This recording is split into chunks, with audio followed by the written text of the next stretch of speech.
প্রার্থী ঘোষণার পর চট্টগ্রামে দুটি আসনে শুরু হয় বিরোধিতা, অসন্তোষ। তবে তাৎক্ষণিক ব্যবস্থাও নিয়েছে কেন্দ্র। তৃণমূলের সাথে সম্পর্কহীন এসব প্রার্থীর কারণে ভোটের মাঠে অন্য দলগুলো সুবিধা পাবে বলে দাবি মনোনয়ন বঞ্চিতদের। ইতিমধ্যে বঞ্চিতদের কেউ কেউ ভিন্ন দলের সাথে যোগাযোগ করছেন বলে চলছে জল্পনা কল্পনা। এখন এসব নিয়ে সরগরম চট্টগ্রামের নির্বাচনী মাঠ। প্রথম পর্যায়ে চট্টগ্রামে 10টি আসনে প্রার্থী মনোনয়ন দিয়েছে বিএনপি। এরপরই আলোচনায় সীতাকুণ্ডের কাজী সালাউদ্দিন এবং বাঁশখালীর মিশকাতুল ইসলাম চৌধুরী, যেখানে দলের মনোনয়ন পাননি লায়ন আসলাম চৌধুরী এবং লিয়াকত আলী। হাইকমান্ডকে চাপে ফেলতে স্বতন্ত্র প্রার্থী হওয়ার জোর প্রচারণা চালাচ্ছেন তাদের সমর্থকরা। দলের সিদ্ধান্ত পরিবর্তনের আশাও করছে কেউ কেউ। আর মনোনীতরা বলছেন, ব্যক্তি স্বার্থের ঊর্ধ্বে উঠে দলের জন্য কাজ করতে হবে সবাইকে। চূড়ান্ত তালিকা প্রকাশে দল সঠিক সিদ্ধান্ত নেবে বলে আমি মনে করি। আর যদি দল সঠিক সিদ্ধান্ত নিতে ব্যর্থ হয়, দলের আমার প্রিয় সহকর্মীদের সাথে, বাঁশখালীর সাধারণের সাথে পরামর্শ করে একটা সিদ্ধান্ত নেওয়ার চেষ্টা করেছেন। অনেকে 15 বছর আন্দোলন সংগ্রাম করেছেন।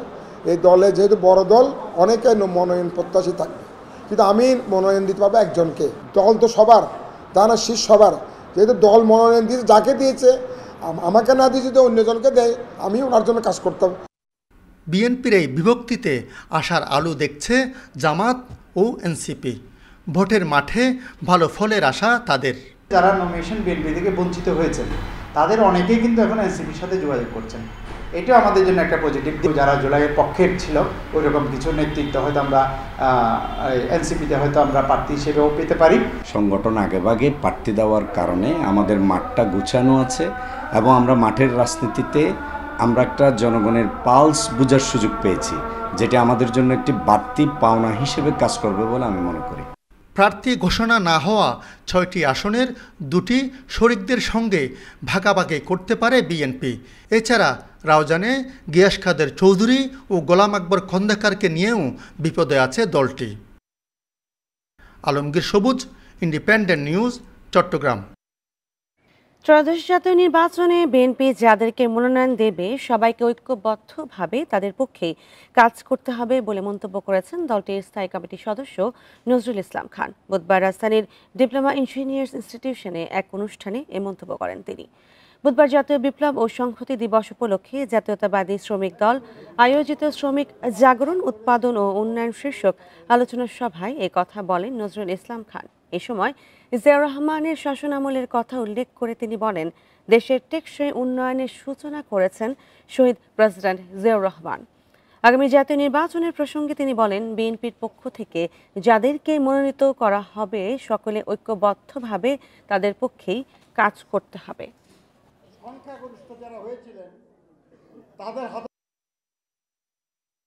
যদি আমরা বিশ্বাস করি যে শহীদ জিয়া এবং বিএনপি নূতন কিছু দেয়, নূতন এবং যুগান্তকারী দীর্ঘস্থায়ী উন্নয়নের জন্য কাজ করে, তাহলে আগামী দিনে বিএনপির পক্ষ থেকে যাদেরকে মনোনীত করা হবে তাদের বিজয়ী করার জন্য সবাই মিলে কাজ করতে হবে।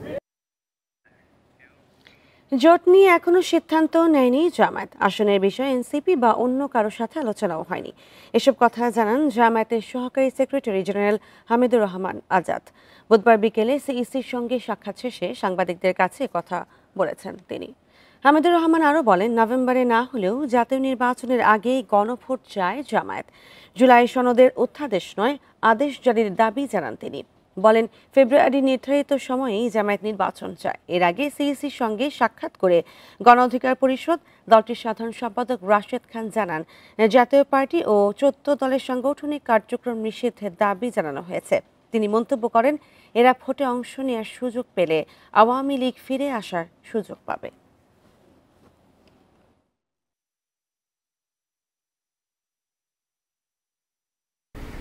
তো এখনও আদেশ জারি হয়নি, এটা আমরা বলেছি দ্রুত জারি, অবিলম্বে, অনতিবিলম্বে বলেছি। আর গণভোটটা এই আদেশটাকে আরও শক্তিশালী করবে, মজবুত করবে। কারণ হলো সংস্কারের মধ্যে তো আমাদের নিজেদের পলিটিক্যাল পার্টির মতামত এসেছে। সেনাবাহিনীর বিরুদ্ধে অপপ্রচার চালানোর অভিযোগ তুলেছে সদর দপ্তর। বুধবার সংবাদ সম্মেলনে লেফটেন্যান্ট জেনারেল মাইনুর রহমান বলেন, সুষ্ঠু নির্বাচনের পর ব্যারাকে ফিরে যাবে সেনারা। এ সময় তিনি আরও বলেন, সেনা ও আইসিটি অ্যাক্টকে মুখোমুখি করা ঠিক হবে না। সরকারের চাওয়া অনুযায়ী গুমে অভিযুক্ত সেনা সদস্যদের বিচার চলবে। নিয়মিত সংবাদ সম্মেলনের আয়োজন করে সেনা সদর। প্রশ্ন আসে, গুমের দায়ে অভিযুক্ত সেনা সদস্যদের বিচার, অস্ত্র উদ্ধার ও নির্বাচনে দায়িত্ব পালন নিয়ে। 50% সেনা সদস্যকে মাঠ থেকে তুলে নেয়ার প্রসঙ্গে সদর দপ্তর জানায়, লম্বা সময় বাইরে থাকায় প্রশিক্ষণ সহ বিভিন্ন কার্যক্রম ব্যাহত হচ্ছে। সুষ্ঠু নির্বাচনের মধ্য দিয়ে ব্যারাকে ফিরে যাবে সেনারা। নির্বাচন পর্যন্ত বা তার কিছুটা পরেও যদি বাইরে থাকতে হয়, তাহলে আরো কিছুদিন বাইরে থাকতে হবে। তো এতে করে কিন্তু আমাদের প্রশিক্ষণ বিঘ্নিত হচ্ছে। আমরাও চাই একটা সুষ্ঠু নির্বাচন অনুষ্ঠিত হোক এবং আমরা সেনানিবাসে ফেরত আসতে পারি। নির্বাচন সামনে রেখে সীমান্ত দিয়ে অস্ত্র প্রবেশ ও বিভিন্ন জায়গায় গোলাবারুদ উদ্ধারে উদ্বেগ জানায় সেনা সদর। গত 15 মাস যাবৎ বাংলাদেশ সেনাবাহিনী বেসামরিক প্রশাসনকে সহায়তায় আইন শৃঙ্খলা রক্ষা কাজে নিয়োজিত রয়েছে। এর পাশাপাশি হারিয়ে যাওয়া অস্ত্র, গোলাবারুদ উদ্ধারে এবং চিহ্নিত সন্ত্রাসীদের গ্রেফতারে আমরা অভিযান পরিচালনা করছি। প্রশ্ন করা হয় গুমের অভিযোগে অভিযুক্ত সেনা সদস্যদের বিচার নিয়ে। সেনা কর্মকর্তারা বলেন, সরকারের সিদ্ধান্তেই চলবে প্রক্রিয়া। আইসিটি অ্যাক্টের অধীনেই বর্তমানে মামলাটি পরিচালিত হচ্ছে। আমরা সরকারের সাথে এঙ্গেজমেন্টে আছি, আমরা রেডিও আছি, আমরা আইনের প্রতি শ্রদ্ধাশীল। দেশের যে প্রচলিত আইনগুলো আছে সেটার মধ্যে যেভাবে বিচার হবে, আমরা চাইব যে সরকার একটি স্বচ্ছ প্রক্রিয়ার মাধ্যমে বিচারটি সম্পন্ন করবে। সরকার ও কমিশনের পরিপত্র অনুযায়ী সেনাবাহিনী নির্বাচনে দায়িত্ব পালন করবে বলে আশ্বাস দেয়া হয়। জাহিদুল ইসলাম, ইন্ডিপেন্ডেন্ট নিউজ, ঢাকা। গণভোটকে কেন্দ্র করে রাজনৈতিক দলগুলোর মতবিরোধে নির্দিষ্ট সময় নির্বাচন নিয়ে শঙ্কা তৈরি হলে দেশের জন্য বড় ক্ষতি হবে বলে মনে করেন রাজনৈতিক বিশ্লেষকেরা। মতবিরোধ দূর করতে সরকারকে উদ্যোগ নেওয়ার তাগিদ তাদের, পাশাপাশি জোর দিয়েছেন দলগুলোর দায়িত্বশীল ভূমিকার উপর।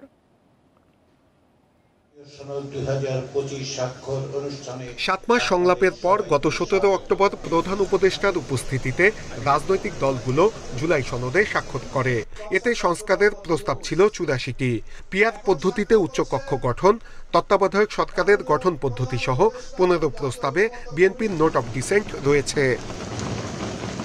28 অক্টোবর ঐকমত্য কমিশন সরকারের কাছে যে সুপারিশ দিয়েছে তাতে যুক্ত সনদে নোট অফ ডিসেন্ট থাকলেও নেই জুলাই সনদ বাস্তবায়ন আদেশের খসড়ায়। খসড়া অনুযায়ী গণভোট হবে আদেশ এবং এই তফসিলের ওপর, থাকবে না নোট অফ ডিসেন্ট। বিএনপি একে প্রতারণা আখ্যা দিয়ে নির্বাচনের দিনে গণভোট চেয়েছে, আর জামায়াত চেয়েছে নোট অফ ডিসেন্ট মুক্ত তফসিলের ওপর নভেম্বরে গণভোট। এনসিপিও নোট অফ ডিসেন্ট চায় না গণভোটে। এ নিয়ে বিরোধ চলছে দলগুলোর মধ্যে। এ অবস্থায় সরকার রাজনৈতিক দলগুলোকে সমঝোতায় পৌঁছাতে 7 দিন সময় দিয়েছে।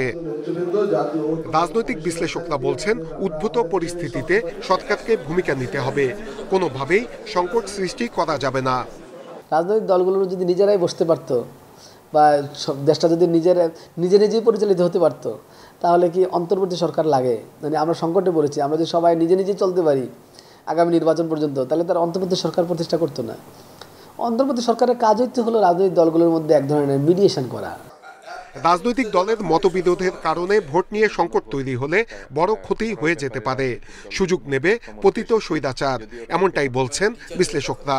আমরা মনে করি যে রাজনৈতিক দলগুলোর মধ্যে যে প্রতিক্রিয়া এবং জনগণের যে আকাঙ্ক্ষা, জাতীয় নির্বাচন যথাসময়ে অনুষ্ঠানের যে আকাঙ্ক্ষা, সবগুলো মাথায় রেখে এই সরকারকে অত্যন্ত দায়িত্বশীল একটা সিদ্ধান্ত গ্রহণ করতে হবে। কোনো ধরনের যদি ভুল সিদ্ধান্ত হয় তাহলে সেই সিদ্ধান্তটি বা কোনো রকমের জনপ্রত্যাশার সাথে যদি সঙ্গতিপূর্ণ না হয় তাহলে এটি আমাদের দেশের জন্য খুব ক্ষতি হতে পারে। নির্বাচনের দিন একই সাথে গণভোট হলে তাতে কোনো সমস্যা দেখছেন না রাজনৈতিক বিশ্লেষকরা। নূরে আলম, ইন্ডিপেন্ডেন্ট নিউজ, ঢাকা। আওয়ামী লীগ মিছিল সমাবেশের চেষ্টা করলে আইনের সর্বোচ্চ ব্যবহার করা হবে, এ নিয়ে আইন শৃঙ্খলা বাহিনীর সব সদস্যকে নির্দেশ দেওয়া হয়েছে বলে জানিয়েছেন প্রেস সচিব। মাইলস্টোন ট্র্যাজেডির তদন্ত প্রতিবেদন বিষয়ে ব্রিফিংয়ে এসব কথা জানান তিনি। আরও বলেন, নিরাপত্তার কারণে পাইলট প্রশিক্ষণ কেন্দ্র ঢাকার বাইরে নেয়ার পরামর্শ তদন্ত কমিটির। মাইলস্টোন স্কুল অ্যান্ড কলেজে ভয়াবহ বিমান দুর্ঘটনার প্রায় ৩.৫ মাস পার হয়েছে। সেই ঘটনার তদন্ত প্রতিবেদন বুধবার প্রধান উপদেষ্টার কাছে জমা দেয় কমিটি। এ নিয়ে বিকেলে ফরেন সার্ভিস একাডেমিতে ব্রিফিং করেন প্রেস সচিব। জানান, যুদ্ধবিমানের উড্ডয়নজনিত ত্রুটির কারণেই দুর্ঘটনা ঘটেছে বলে প্রতিবেদনে উল্লেখ করা হয়েছে। তাই পাইলট প্রশিক্ষণ কেন্দ্র ঢাকার বাইরে করার পরামর্শ দিয়েছে তদন্ত কমিটি। মূল যেটা ফাইন্ডিংস ছিল সেটা প্রতিবেদনের বলা হয়েছে যে পাইলটের উড্ডয়নের ত্রুটির জন্য এই দুর্ঘটনা ঘটেছে। ট্রেনিংয়ের সময় উনি যখন ফ্লাই করছিলেন পরিস্থিতি তার আয়ত্তের বাইরে চলে যায়, এটা হচ্ছে কনক্লুশন। প্রধান যে রিকমেন্ডেশন সেটা হচ্ছে জননিরাপত্তার স্বার্থে এখন থেকে এয়ারফোর্সের সকল ইনিশিয়াল ট্রেনিং ঢাকার বাইরে পরিচালিত হবে। প্রশ্নোত্তর পর্বে আওয়ামী লীগের কার্যক্রম নিয়ে প্রশ্ন করেন সাংবাদিকরা। জবাবে প্রেস সচিব বলেন, নিরস্ত্র নিরীহ মানুষকে হত্যার অভিযোগে শেখ হাসিনার বিচার চলছে। তার নির্দেশে কেউ রাজপথে বিশৃঙ্খলার চেষ্টা করলে আইন শৃঙ্খলা বাহিনী প্রতিহত করবে। আওয়ামী লীগের অ্যাক্টিভিটিস ব্যান্ড বাংলাদেশে, এটা সরকার আদেশে এটা ব্যান্ড হয়েছে। কেউ এই ব্যান্ডকে ডিফাই করে সভা সমিতি করতে চাবেন, ঝটিকা মিছিল করতে যাবেন, যাই করতে চাবেন, সেই ক্ষেত্রে আমাদের আইনের full force of the law apply হবে, কঠিনভাবে অ্যাপ্লাই হবে আইনের, এখানে কোনো ব্যত্যয় হবে না। এই জায়গায় এই গভর্নমেন্ট 1 ইঞ্চি কাউকে ছাড় দেওয়া হবে না। প্রেস সচিব আরও জানান, ভারতে অবস্থান করা শেখ হাসিনার কর্মকাণ্ডে নজর রাখছে অন্তর্বর্তী সরকার। এটা ওরা মেনে চলে, সেটার জন্য ওইখানে বুদ্ধদেব কুণ্ডু, ইন্ডিপেন্ডেন্ট নিউজ, ঢাকা। গণতন্ত্রের জন্য অসংখ্য মানুষকে আবারও গুম খুনের শিকার হতে হবে কিনা, কিংবা আবু সাইদ মুগ্ধের মতো হাজারো আন্দোলনকারীকে জীবন দিতে হবে কিনা, তা নির্ভর করছে তত্ত্বাবধায়ক সরকার ব্যবস্থা পুনঃপ্রতিষ্ঠার ওপর। নির্বাচনকালীন তত্ত্বাবধায়ক ব্যবস্থা নিয়ে রিভিউ আবেদনের শুনানিতে বুধবার আপিল বিভাগে এই কথা বলেন অ্যাটর্নি জেনারেল। এ সময় তিনি বলেন, সংবিধান কোরআন বা বাইবেল নয় যে তা পরিবর্তন করা যাবে না। আওয়ামী লীগ সরকারের সময় 2011 সালে সংবিধানের ত্রয়োদশ সংশোধনী বাতিল করে দেয়া আপিল বিভাগের রায়ের বিরুদ্ধে রিভিউ আবেদন করে বিএনপি জামাত সহ 5 পক্ষের 9 জন ব্যক্তি। 8 দিন ধরে তাদের আইনজীবীদের শুনানি শেষ হয় বুধবার প্রথমার্ধে। এরপর প্রধান বিচারপতির নেতৃত্বে 5 বিচারপতির আপিল বেঞ্চে চূড়ান্ত শুনানি শুরু করে রাষ্ট্রপক্ষ। বলেন, তত্ত্বাবধায়ক ব্যবস্থা বাতিল করে সাবেক প্রধান বিচারপতি খায়রুল হকের দেয়া ওই রায়ে বিচারের চেয়ে রাজনৈতিক প্রভাবই বেশি ছিল।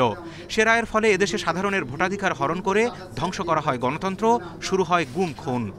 যেখানে বাংলাদেশের গণতন্ত্র, বাংলাদেশের সার্বভৌমত্ব, বিচার বিভাগের স্বাধীনতা, আইনের শাসন, বাংলাদেশের মানুষের মৌলিক অধিকার, এই সবগুলো নিশ্চিত করার ক্ষেত্রে এই রায় একটি অনন্য দলিল হিসেবে থাকবে।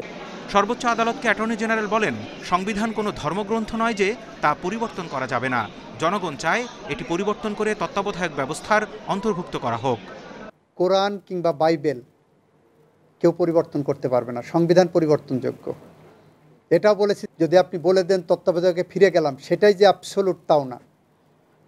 এটাও জনগণ চাহিদা অনুসারে, জনগণ যদি মনে করে যে এইটাতে তার ভোটাধিকার নিশ্চিত হচ্ছে না, জনগণ ইচ্ছা করলে ওর বিরুদ্ধে সংগ্রাম করতে পারবে। এর আগে রিভিউ আবেদনকারী বিএনপি মহাসচিবের পক্ষে তার আইনজীবী মতামত দেন, আপিলের রায়ে তত্ত্বাবধায়ক ব্যবস্থা ফিরলেও এর প্রয়োগ চতুর্দশ সংসদ নির্বাচন থেকে। সবসময় এ ধরনের রায়ের কার্যকারিতা পরবর্তী সময় থেকে কার্যকর হয়। তো সেই হিসেবে এই নির্দলীয় তত্ত্বাবধায়ক, এই অন্তর্বর্তীকালীন সরকারের সময়কার যে অনুষ্ঠিত হবে নির্বাচন ফেব্রুয়ারি 2026-এ, সেটি এই রায় তারপর প্রভাব বিস্তার করবে না। তত্ত্বাবধায়ক ব্যবস্থা ফেরাতে আবারও বৃহস্পতিবার আপিল বিভাগে শুনানি করবে রাষ্ট্রপক্ষ। Zahidul Bashar, independent news, Dhaka. হাইকোর্টের বিচারপতি মোহাম্মদ খুরশিদ আলম সরকারকে অপসারণ করেছেন রাষ্ট্রপতি। এ নিয়ে প্রজ্ঞাপন জারি করেছেন আইন মন্ত্রণালয়। বুধবার আইন মন্ত্রণালয়ের সচিব লিয়াকত আলী মোল্লার স্বাক্ষরিত প্রজ্ঞাপনে জানানো হয়, রাষ্ট্রপতির আদেশে অপসারণ করা হয়েছে খুরশিদ আলমকে। সুপ্রিম জুডিশিয়াল কাউন্সিল বিচারপতি মোহাম্মদ খুরশিদ আলমকে সঠিকভাবে দায়িত্ব পালনে অযোগ্য ঘোষণা করেছে বলে উল্লেখ করা হয়েছে প্রজ্ঞাপনে। দুর্নীতির অভিযোগ ওঠায় 2024 সালের 16 অক্টোবর 12 বিচারপতিকে ছুটিতে পাঠান প্রধান বিচারপতি সৈয়দ রেফাত আহমেদ। খুরশিদ আলম তাদের একজন। পরে তাদের বিরুদ্ধে তদন্ত শুরু করে সুপ্রিম জুডিশিয়াল কাউন্সিল।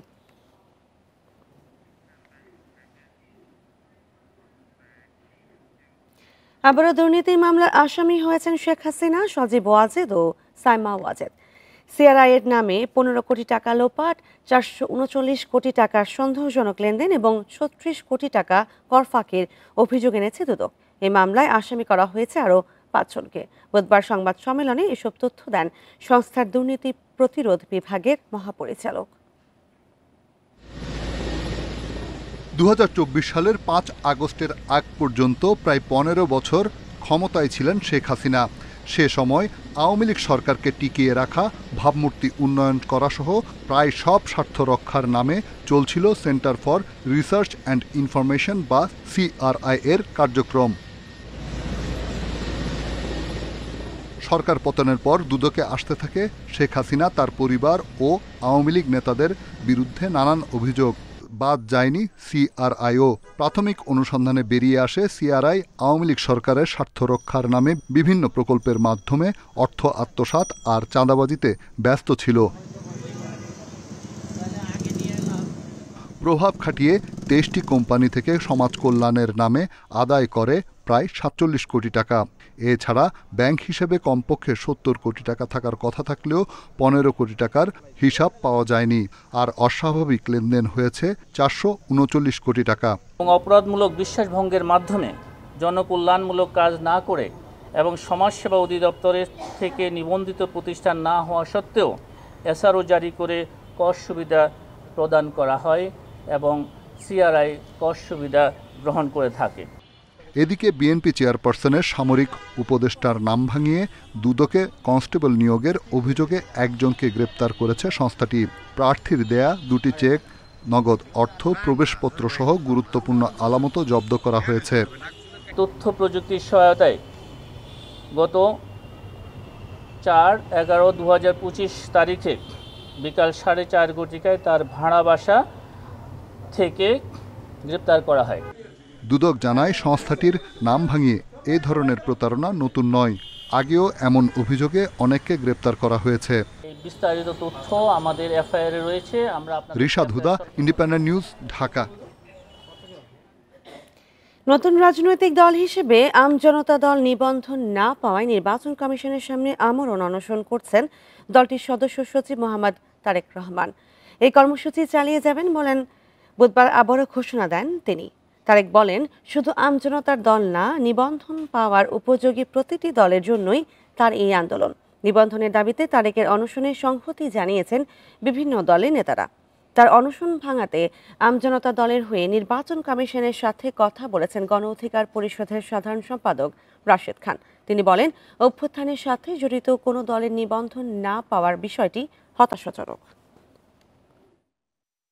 তিনি বলেছেন যে তারেক রহমানকে আমরা চিনি, তার যে সংগ্রাম, গণ অভ্যুত্থানের সময় তার যে ভূমিকা, সেই ভূমিকার প্রতি আমাদের শ্রদ্ধা রয়েছে, আমরা তার প্রতি সহানুভূতিশীল। আজকে আমাদেরকে সেই কোর্টে যেতে বলতেছে, এর মানে কি? মানে তারা আমাদেরকে এমন একটা ফাঁদে ফেলছে যে আমরা যেন নির্বাচনে অংশগ্রহণ করতে না পারি। আমরা এই জুলাই গণ অভ্যুত্থানের সন্তান এবং এই জুলাই গণ অভ্যুত্থানে আমাদের সহযোদ্ধারা সহ আমরা অনেক কষ্ট করেছি। বরিশাল ঢাকা মহাসড়কের উজিরপুরের বামরাইল খালের উপর নির্মিত সেতুটিতে ফাটল ধরেছে। বিকল্প না থাকায় এরপরও ঝুঁকি নিয়ে এই সেতু দিয়ে প্রতিদিন কয়েক হাজার যানবাহন চলাচল করে। সেতুটি সচল রাখতে আপাতত 1,500 বালুর বস্তা ফেলেছে সড়ক ও জনপথ কর্তৃপক্ষ। তবে দ্রুত বিকল্প পথ তৈরি না করলে যে কোনো সময় বড় ধরনের দুর্ঘটনার শঙ্কায় স্থানীয়রা। বরিশাল সহ দক্ষিণাঞ্চলের সাথে সারা দেশে সড়ক যোগাযোগের একমাত্র পথ উজিরপুর বামরাইল সড়ক। প্রতিদিন চলাচল করে কয়েক হাজার যানবাহন। তবে সম্প্রতি 75 বছরের পুরনো এই সেতুর গার্ডারে ফাটল দেখা দেয় ঝুঁকিপূর্ণ হয়ে উঠেছে চলাচল। সড়ক ও জনপথ বিভাগ বলছে পদ্মা সেতু চালুর পরে সেতু দিয়ে 3 গুণ বেশি ভারী যানবাহন চলাচল করছে। ঝুঁকি ঠেকাতে সেতুর তলদেশে 1,500 বালুর বস্তা ফেলা হয়েছে। ঝুঁকিপূর্ণ হওয়ার কারণে যে কোনো সময় দুর্ঘটনা ঘটতে পারে, সড়ক নিরাপত্তার জন্য হুমকি স্বরূপ।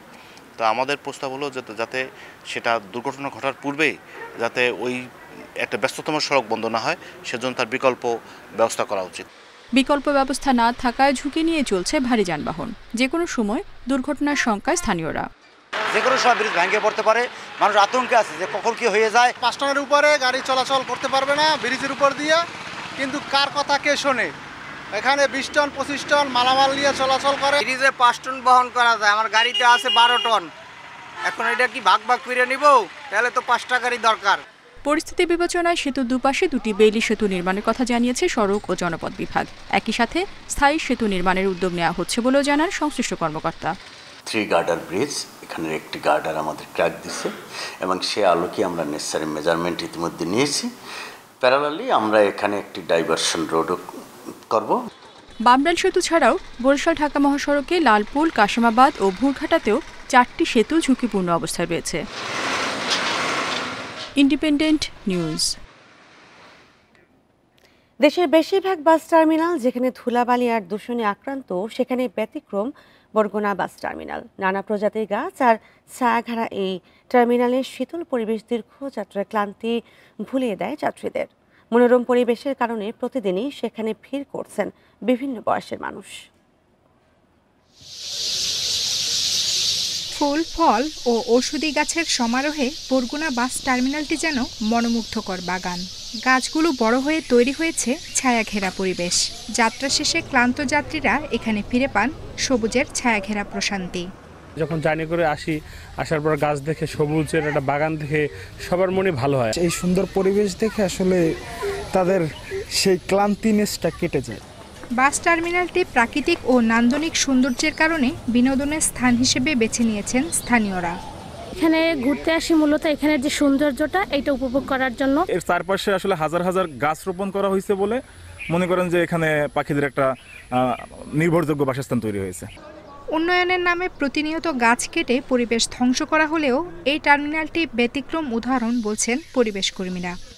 উন্নয়ন করতে গেলেই প্রথমত গাছ কাটার একটা উদ্যোগ চলে আসে। তা আমাদের এই জায়গায় মানসিকতার পরিবর্তন হওয়া উচিত। ফুলের বাগান করা যায়, ফলের বাগান করা যায়, এই দিক চিন্তা করেই আমাদের স্থাপনাগুলো নির্মাণ করা উচিত বলে আমি মনে করি। পৌর প্রশাসক জানান প্রতিনিয়ত গাছের পরিচর্যা ও পরিষ্কার পরিচ্ছন্নতার কাজ করছেন তারা। ভবিষ্যতে আরও নান্দনিক করার পরিকল্পনা রয়েছে তাদের। ফল এবং ঔষধি সহ বিভিন্ন প্রজাতির ফুলের গাছ লাগানো হয়েছিল, সেটা এখনও রয়েছে এবং আমাদের পৌরসভা থেকে নিয়মিত পরিষ্কার পরিচ্ছন্নতা করা হয়। ভালো ঔষধি এবং ফুলের গাছ লাগানো যায় সেটা বিষয়ে আমরা উদ্যোগ নেব পৌরসভা থেকে, এবং এটা আরও দৃষ্টিনন্দন করার জন্য আমরা প্রয়োজনীয় ব্যবস্থা নেব। সবুজে ঘেরা, পরিচ্ছন্ন ও পরিবেশ বান্ধব এই বাস টার্মিনাল এখন শুধু যাত্রা শুরু আর শেষের স্থান নয়, হয়ে উঠেছে প্রকৃতি বান্ধব বিনোদন কেন্দ্র। Independent news. আর এই ছিল এখনকার সংবাদে। ধন্যবাদ সবাইকে।